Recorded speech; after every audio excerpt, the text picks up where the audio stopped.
طبتم أوقاتنا أينما كنتم أيها السادة والسيدات، وكل عام والأمة الإريترية في أمان، وكل عام وأنتم بألف خير. نستهل هذه النشرة كالمعتاد بأهم وأبرز العناوين.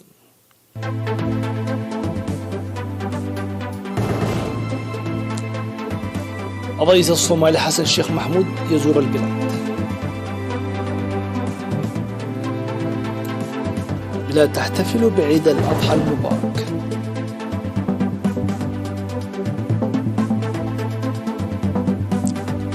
مدرسة أسمرة تخرج دفعة جديدة من طلابها.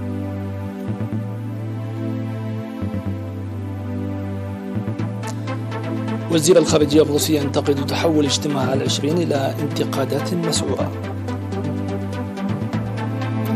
رسالة تحذير الصينية لأمريكا بشأن تايوان.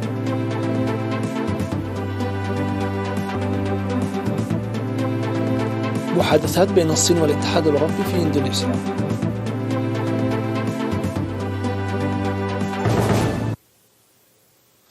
إليكم التفاصيل. وصل أسمر بعد ظهر اليوم رئيس جمهورية الصومال الاتحادية حسن الشيخ محمود في زيارة رسمية للبلاد تستغرق 4 أيام تلبية لدعوة الرئيس إسياس أفورقي. وكان في استقباله في مطار أسمر الدولي الرئيس إسياس أفورقي بمراسم الشرف الرسمية.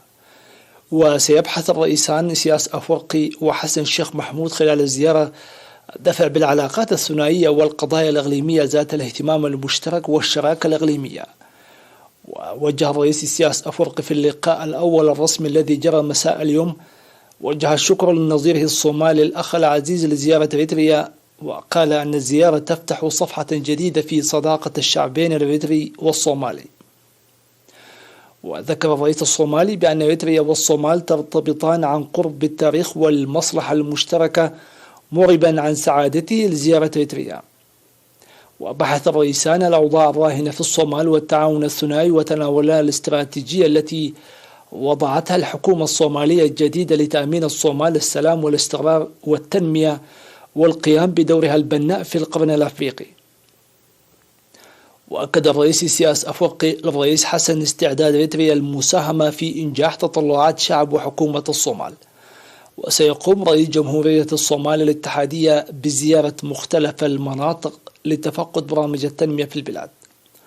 وكان الرئيس الصومالي قد انتخب رئيسا لجمهورية الصومال الاتحادية في شهر مايو الماضي. تجري الإشارة إلى أن إريتريا والصومال وقعا على اتفاقية صداقة وتعاون شامل عام 2018.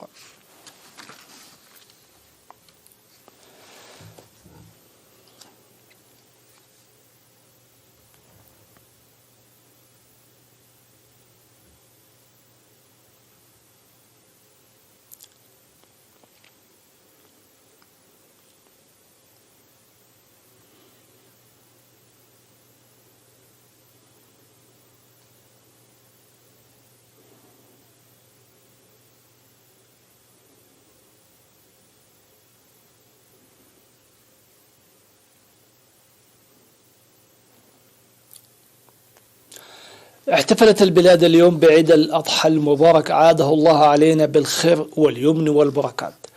وفي أسمر أدى المسلمون صلاة العيد في ساحة الفاتح من سبتمبر، حيث أم الصلاة سماحة مولانا الشيخ سالم إبراهيم المختار مفتي إريتريا ورئيس الهيئة العليا للإفتاء والشؤون الإسلامية الإريترية. وقال سماحة المفتي في خطبة العيد: تحروا الفقراء والمساكين المحتاجين في العيد لتعم الفرحة وتشيع السعادة.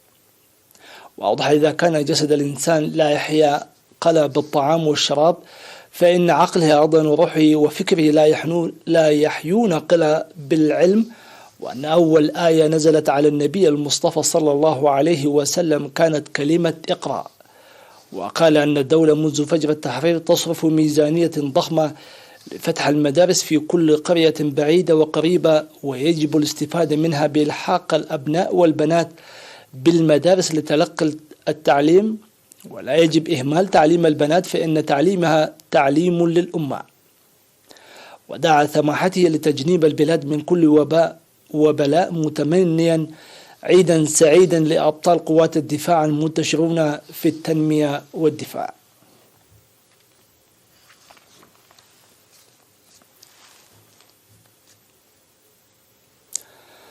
أعلنت وزارة الصحة أن الفحوصات التي أجريت اليوم السبت في الإقليمين الأوسط والقاش بركة أظهرت إصابة 9 مواطنين بكوفيد-19، وكان 7 من الإصابات في الإقليم الأوسط، 2 منها في ترافولو، وواحدة في عدو سوقدو، وواحدة في وسط المدينة، وواحدة في دوبوزيتو، وواحدة في قحوتة، وواحدة في باراديزو، وإصابتان في إقليم القاش بركة، وواحدة في تسني، وواحدة في أنتوري. في غضون ذلك شفي مريض كورونا واحد في الإقليم الأوسط.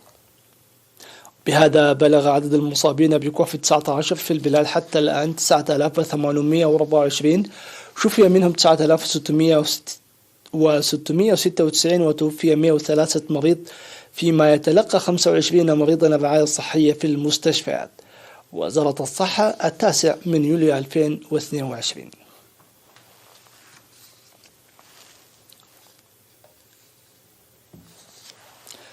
خرجت مدرسة أسمر الفنية في 9 يوليو 53 طالبا في مجال البناء بعد دراسة ل3 سنوات بدرجة الدبلوم.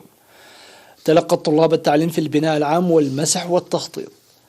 وأوضح مدير المدرسة السيد سمرة ورد في المناسبة إضافة سنة تعليمية في العام الدراسي 2020-2021 بموجب تعليمات وزارة التعليم، لتكون سنوات الدراسة 3 سنوات لاكتساب القدرة والكفاءة الجيدة.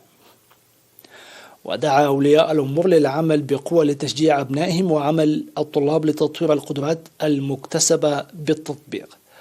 وذكرت ممثلة الخريجين وصولهم إلى هذا المستوى بجهد المدرسة والمعلمين وتشجيع أولياء الأمور، مؤكدة على العمل المضاعف. كما أوضح مدير الإدارة والمالية في قسم التعليم الفني والمهني والتدريب في وزارة التعليم السيد برهان أرآية أن التخرج هو انتقال إلى مرحلة جديدة في الحياة والتعليم، داعيا الطلاب إدراك ذلك والعمل لتوسيع المعرفة بالعمل وفرص التعليم الإضافية. وتخرج مدرسة أسمر الفنية للمرة 61 في تاريخها.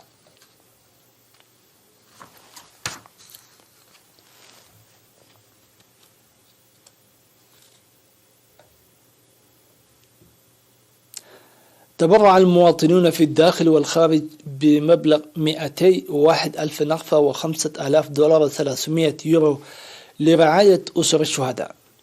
وقدمت جمعية أصحاب سيارات الأجرة في الإقليم الأوسط 180,000 نقفة، وسكان ضحية مياعيني 12,990 نقفة، وضحية كوعاتي 8,000 نقفة. وتبرع الإريتريون المقيمون في مدينة سينسيناتي الأمريكية المنضوون في جمعية حدر سماتات مبلغ $5,000 والسيدة سابة والدي 300 لتنمية صندوق أمانة الشهداء.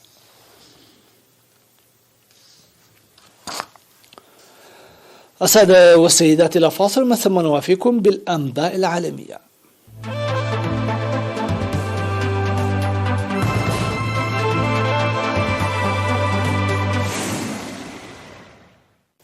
انتقد وزير الخارجية الروسي سيرجي لافروف تحول الاجتماع الوزاري لمجموعة ال20 المنعقد في إندونيسيا إلى انتقادات مسعورة ضد موسكو بشأن حرب أوكرانيا. وقال لافروف في تصريحات صحفية إلى أنه تم سماع الكثير من العبارات مثل معتدين وقزاة ومحتلين، في إشارة إلى اتهامات الدول الغربية لروسيا بالاعتداء على سيادة أوكرانيا عقب شنها الحرب على جارتها في 24 فبراير. وصرح لافروف بأنه لن يجري وراء الولايات المتحدة لإجراء محادثات بعدما رفض نظيره بلينكن مقابلته خلال اجتماع مجموعة ال20 الذي تستضيفه جزيرة بالي الإندونيسية. بالمقابل، قال وزير الخارجية الأمريكي أنتوني بلينكن أن روسيا سمعت في اجتماع مجموعة ال20 جوقة تطالبها بإنهاء الحرب في أوكرانيا.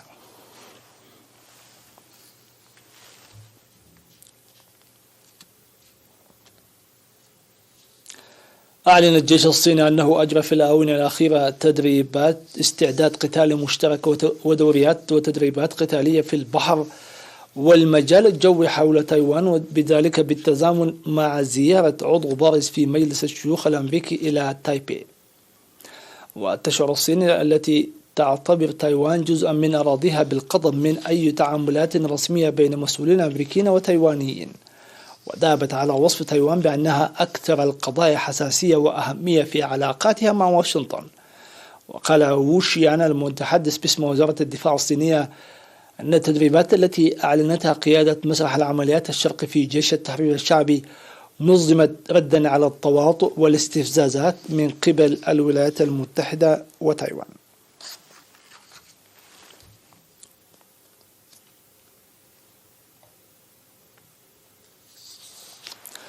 قال عضو مجلس الدولة وزير الخارجية الصيني وانغ يي أن الصين والاتحاد الأوروبي قوتان رئيسيتان في العالم متعدد الأقطاب وعليهما التمسك بالتوجه الأساسي لشراكتهما الاستراتيجية الشاملة. خلال اجتماع مع الممثل الأعلى للاتحاد الأوروبي والشؤون الخارجية والسياسية الأمنية جوزيف بوريل على هامش اجتماع وزراء خارجية مجموعة العشرين المنعقد في بالي، قال وانغ أنه يتعين على الجانبين الحفاظ على الزخم الإيجابي للحوار والتواصل والبحث عن أرضية مشتركة مع إهمال الاختلافات عندما تواجه تحديات معقدة.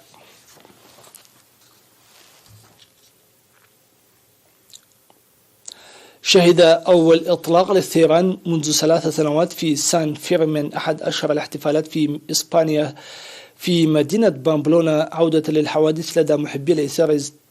نقل 5 أشخاص إلى المستشفى بعدما أوقعت بهم هذه الحيوانات التي يغرب وزن كل منها نصف طن.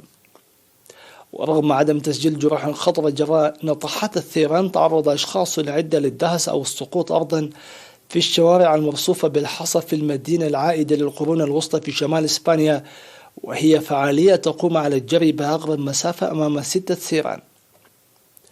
وركضت الثيران بين الحشد الذي كان يركض أيضا لمسافة 850 مترا تقريبا في سباق دام نحو 2.5 دقيقة، وأدى إلى سقوط جرحى بحسب مسؤولين محليين.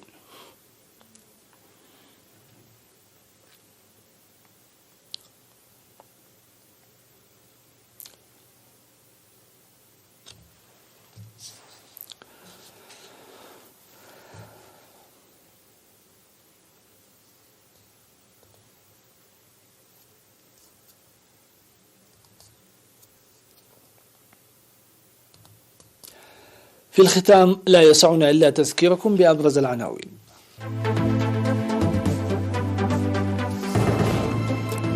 الرئيس الصومالي حسن الشيخ محمود يزور البلاد.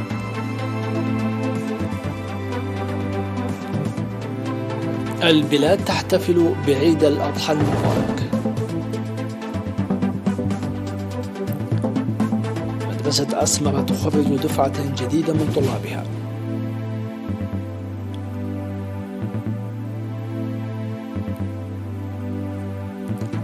وزير الخارجية الروسي ينتقد تحول اجتماع العشرين إلى انتقادات مسعورة.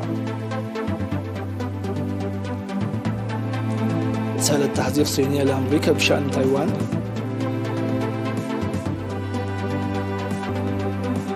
محادثات بين الصين والاتحاد الأوروبي في إندونيسيا.